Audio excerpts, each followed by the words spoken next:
జగన్పాతి గారు ఈ విషయం తెలిసినప్పుడు మా నాన్నమ్మ గారు కూడా అక్కడ కాలం చేశారు. ఆ సమయంలోని అనుకున్నాం ఎట్టి పరిస్థితుల్లో కూడా మన సొంత ఊరు కాబట్టి ఒకసారి పరామర్శించి ఆ తల్లిదండ్రులకు ధైర్యం చెప్పి ఆ కుటుంబానికి ధైర్యం చెప్పాలి. ఎందుకంటే అందరూ మన కుటుంబ సభ్యులు కాబట్టి.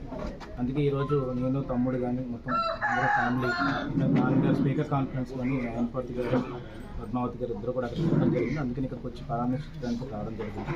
చాలా దారుణమైన ఇన్సిడెంట్ అండి. ఇది ఎవ్వరు కూడా ఎంకరేజ్ చేయవలసిన అవసరం ఏమాత్రం లేదు. రాష్ట్ర వ్యాప్తంగా చూసిన వెంటనే కూడా ఎంత దారుణమైన ఇన్సిడెంట్ అంటే దారుణంగా. ఎందుకంటే ఏ పార్టీ అయినా కానీ అందరూ ఎలక్షన్స్లో చూసుకుంటారు, కానీ ఎలక్షన్స్ తర్వాత పగలు పెట్టుకొని ప్రతీకాలు పెట్టుకొని ఈరోజు కుటుంబాన్ని రోడ్డు మీద పడడం జరిగింది.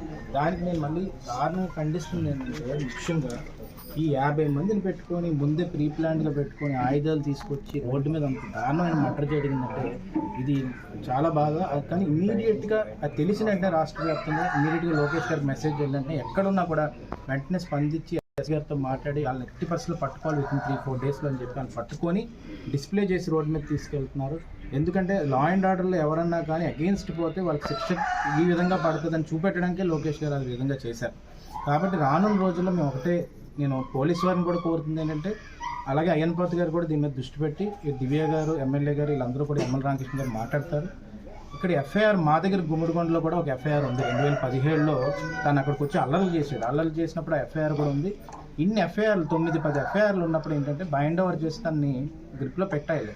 కానీ ఆ టైంలో మరి ఇంకా ఈ ప్రాంతంలో ఎప్పుడు కూడా హత్య రాజకీయాలు లేవు కాబట్టి పోలీసులు కూడా